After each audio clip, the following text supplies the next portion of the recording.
Hi, and welcome to UCSD Extension Career Channel. We're glad to have you with us. We've got a really interesting program today with all the coronavirus issues going on and the impact on businesses here in San Diego and really internationally.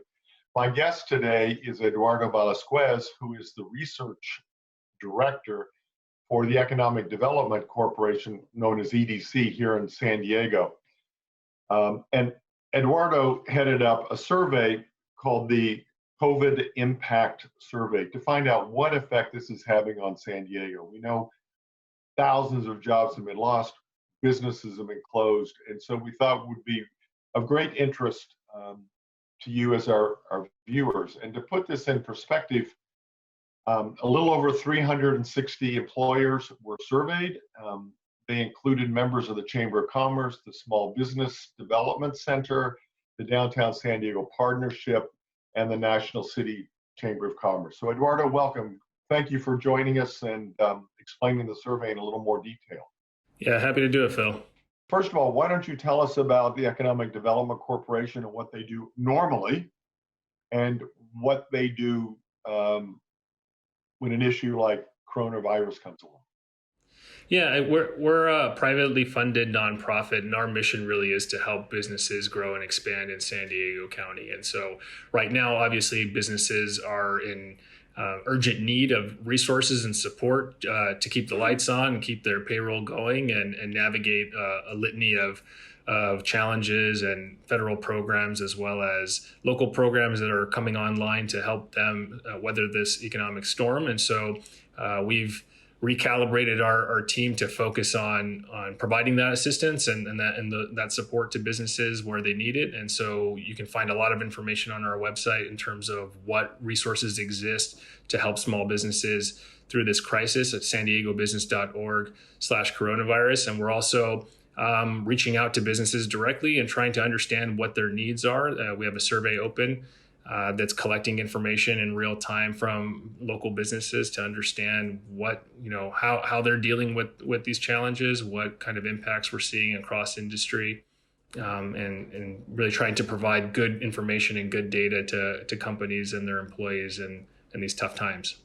We all understand the importance of good data, and I understand this survey is ongoing.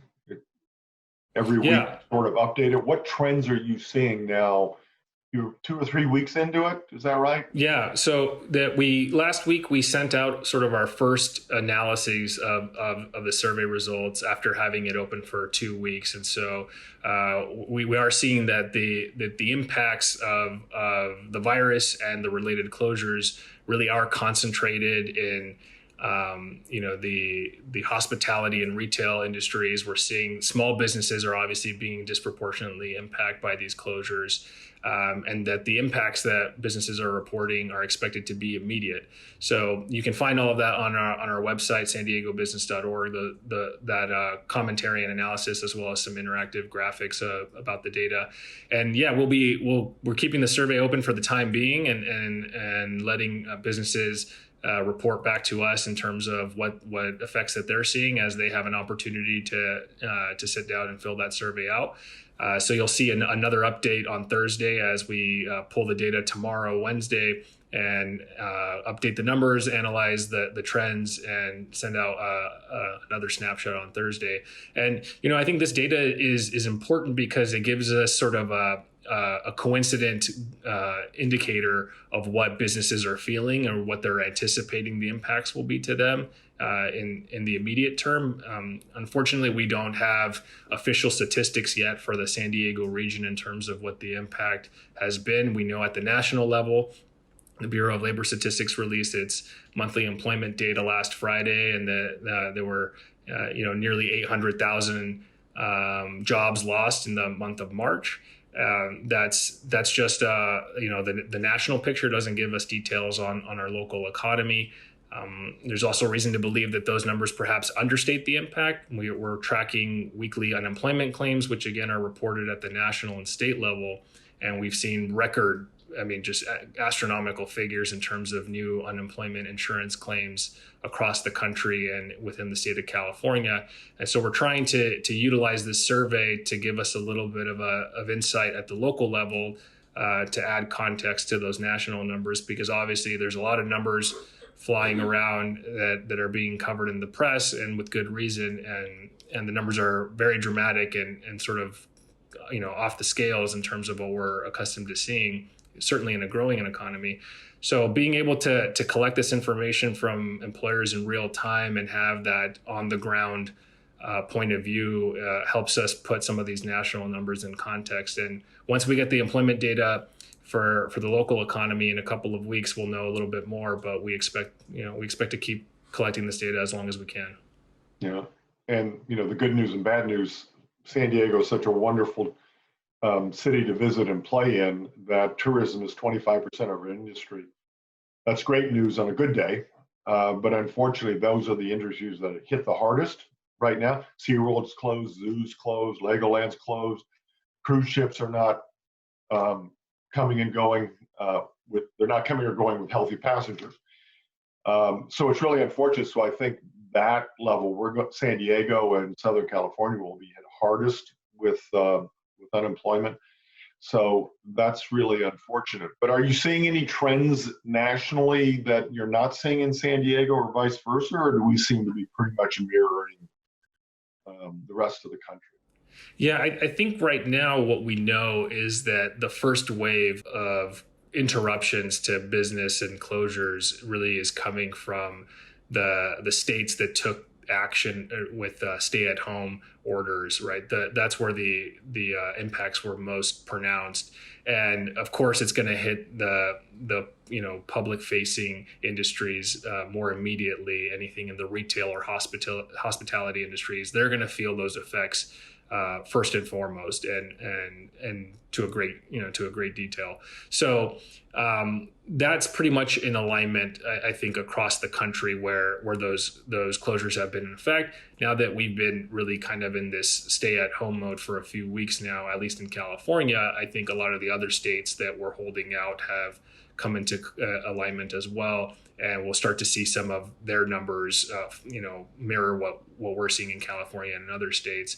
But I think once we get more data and time passes, we'll realize that there's second order effects, right? It's not just the retail store or the restaurant that is no longer operating, but it's all of the lost incomes associated with their workers and the spending that they typically do, with their income, the effects that that's going to have on rent payments, mortgage payments, across the board, the procurement, the supply chains that those entities depend on. They're all going to start to feel those effects as well if they haven't felt them already. And so, unfortunately, we won't know what the true extent of these closures and interruptions is for some time while the data is collected. But again, we're hoping through the survey we can get a little bit of a sense of what those trends might look like, what industries, what secondary industries might be facing impacts from these initial closures. The shocking thing about it, which is entirely different from the recession of, as I say, 2007, 8, 9, 10, depending on when it affected you the most, was this really hammered at small businesses, which is 100 employees or less, and low-wage earners. Can you tell us a little bit about how big the effect was on those two?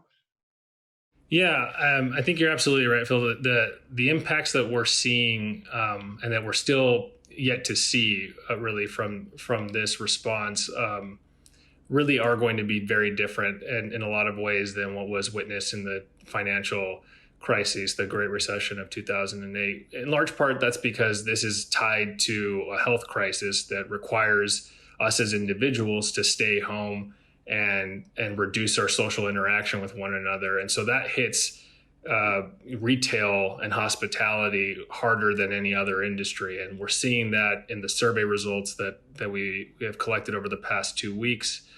The majority of the impacts that we're seeing being reported directly from employers are concentrated in tourism, food and beverage industries.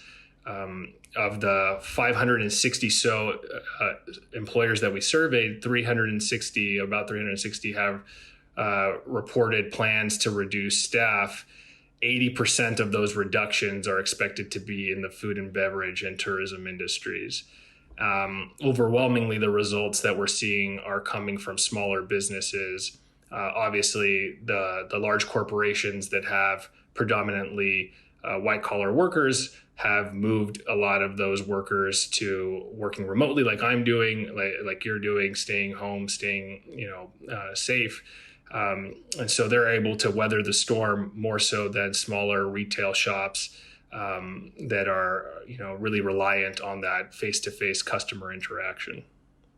Yeah, it's really it's really unfortunate because a couple things.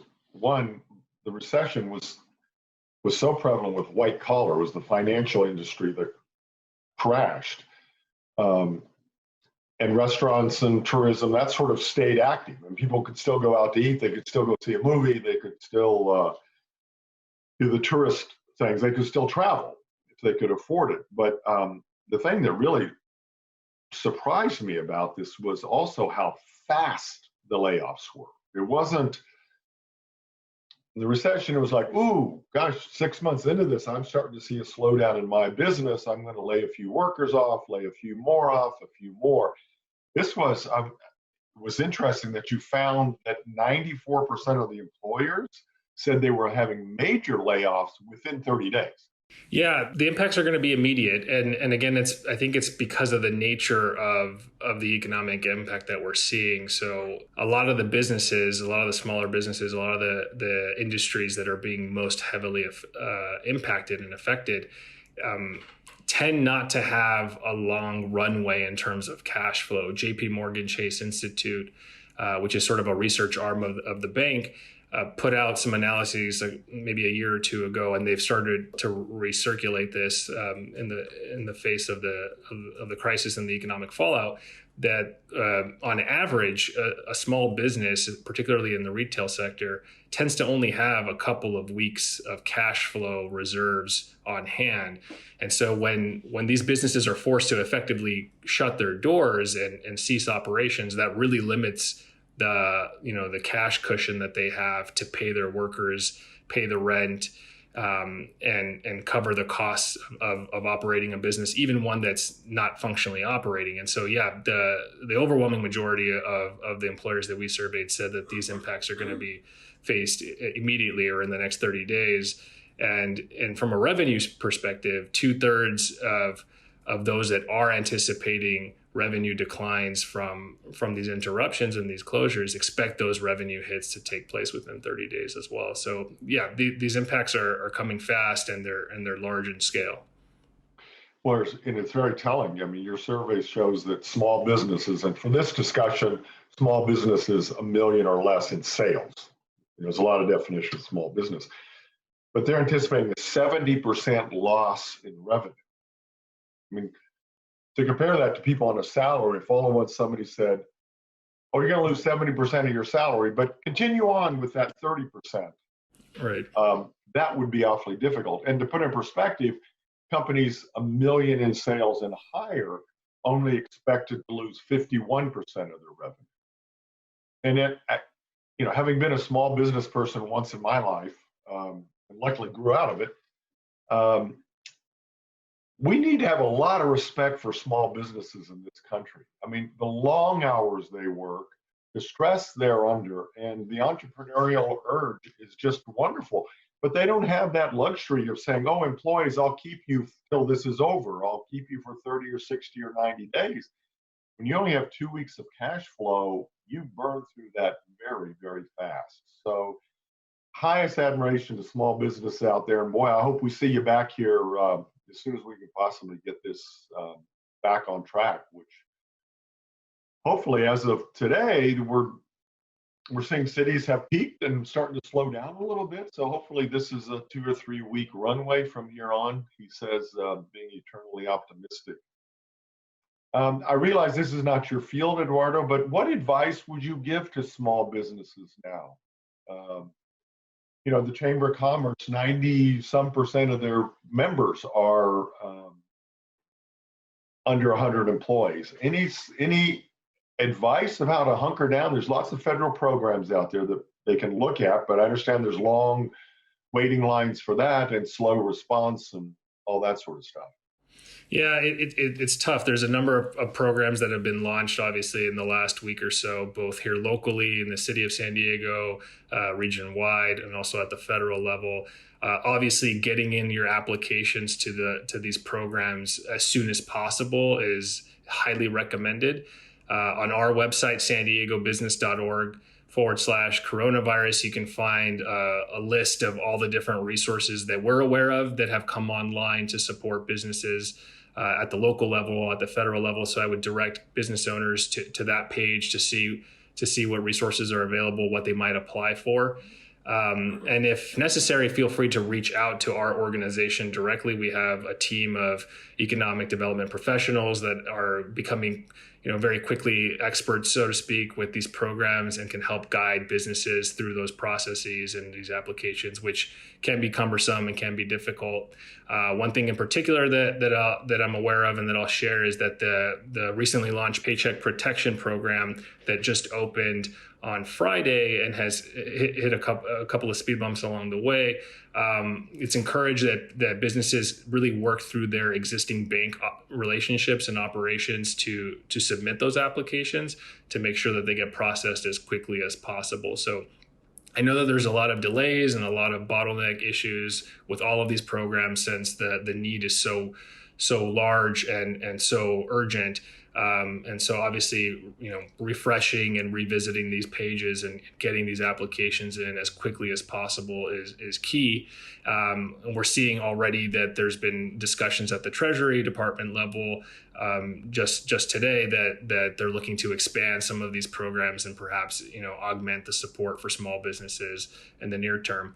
As these things get kind of drawn down. And, just to go back to your point, Phil, about the importance of small businesses in San Diego, you're absolutely right. 98% of our firms in San Diego County employ fewer than 100 people. Collectively, that represents about 60% of our workforce. And that's actually about double the national average in terms of employment concentration in smaller firms. So from an economic perspective, San Diego has always been a small business economy. The jobs really do come from small business. If we look at the most recent data available in terms of job growth, about 3/4 of all new jobs that were created in the last year come from those smaller firms. So small businesses really are the workhorse in terms of job creation and opportunity here in San Diego. But by that same token, we tend to see disparities in terms of the incomes that small business workers take home, and that's by virtue of being in a smaller firm, regardless of industry. And so, small businesses always have a little bit of a headwind in terms of what they're able to do and competing with some of their larger peers across different industries. And that's why you see that these impacts tend to be more heartfelt by smaller firms, not just in San Diego, but across the country. What, looking into a crystal ball, what guidance should we look for when we start to come out of this? Any insight on that from research or history? Yeah, this is a unique situation, certainly in my lifetime, and I think in many of our lifetimes, in terms of an economic impact being driven by a global pandemic. And just the nature of this virus and what it requires of us to do in terms of distancing and making sure that we're not overwhelming the healthcare system with too many infections occurring simultaneously. I think while it's very possible that certain localities are starting to see their infectious rates peaking, we're going to probably see some prolonged period of high levels of infections and continued social distancing and stay-at-home measures, even beyond, I think, the infectious peaks. So my sense, and this is really just my opinion, is that I think it'll be more of a gradual reintegration of our economy. It's going to require, first and foremost, that there's safety and security in sort of the health response, the healthcare response to the crisis, to the virus, and making sure that it's safe, physically safe for people to be re-engaging interpersonal contact. And then there will likely be a little bit of a nervous period where people have to regain that comfort level. And I think my sense is the longer it takes for the virus to peak and the curve to be flattened and for immunity to be built or a vaccine or what have you, the heavier that will weigh on people's general psyche in terms of their comfort level getting back to normal and re-engaging in the economic commerce that they're used to doing. So, from my perspective, this is really a very unique set of circumstances, one that we don't really have a lot of historical precedent to build off of. But first and foremost is making sure that it's safe for folks to actually go back outside and re-engage in the type of activity that we're all accustomed to and all missing at the moment. And then allow some time for that economic activity to kind of pick up again. There'll likely be some pent up demand in a number of different things that we'll see some positive shocks to the economy when we reemerge and reengage. But right now, I think it's still too early to tell how this might take shape and if this is a short, severe economic downturn or if it's going to be a more prolonged impact. Yeah, and I think one of the great things that I'm learning about EDC is they're not just here in the good times when business is booming and how can I help you grow your business, but also the staff support that you're talking about, and going to the San Diego Business.org website. Is that where you would send people?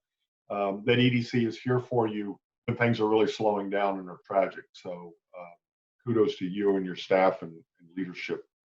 Thanks for joining us, and we will be back with our next program soon.